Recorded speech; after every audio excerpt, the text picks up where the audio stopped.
Ito, panoorin muna natin ang dating katrabaho ni Norman Mangusin aka Francis Leo Marcos bilang panadero kung saan na-terminate siya sa trabaho.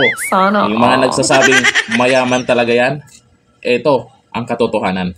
Ako nga pala si Ems na dating nagtrabaho sa Lulu International. About nga pala kay Mr. Norman Mangusin. Oo, kasi marami na rin naman nagtatanong sa akin kung sino si Mr. Norman Mangusin. Oo, kasama ko kasi siya sa Alpha Laal-A year 2000.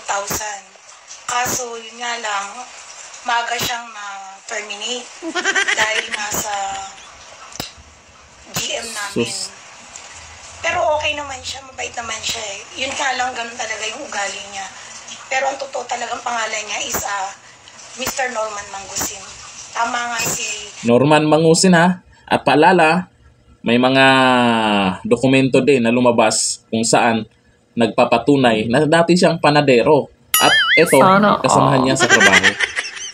si Sir, siya nga yung kasama namin na naka-assign siya sa bakery section last 2000. O ayan, sa mga naniniwala pa rin talaga na trilyonaryo yung taong yan. Nako, ewan ko lang kung marunong pa kayong mag-isip dyan. Lahat-lahat na, inilabas na nagpapatunay yung totoong pagkatao niya. Binalita na, nakulong na lahat-lahat nang dahil dyan sa paggamit ng Francis Leo Marcos. At napansin nyo naman sa mga hindi nakakaalam, sa mga bagong nakakilala sa hinayupak na yan, yung mga nakasuporta sa kanya na mga sikat na vlogger, lahat yun nawala. Mga sikat na personalidad, nawala. Bakit? Alam na kasi kung ano yung pagkatao niya. Alam na kung sino siya. Kayo, yung naniniwala pa rin sa kanya, malamang ay ang talino niyo talaga. No? Ang talino niyo talaga. Kaya hindi natin masisi, ganun talaga sa Pinoy. Maraming nabubudol kasi meron pa rin nagpapabudol. Kaya sabihin natin hindi kayo nabudol sa pera. Yung suporta.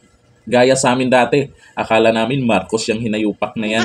Sa isang grupo namin, pati yung mga OFW kami, wala namang pera na nakuha sa amin. Sa grupo namin, malaki ang halaga dahil may mga OFW doon, lalo na doon sa mentor namin, na pagpasok namin dyan dati, akala namin Marcos, at malaking halaga po yung binigay.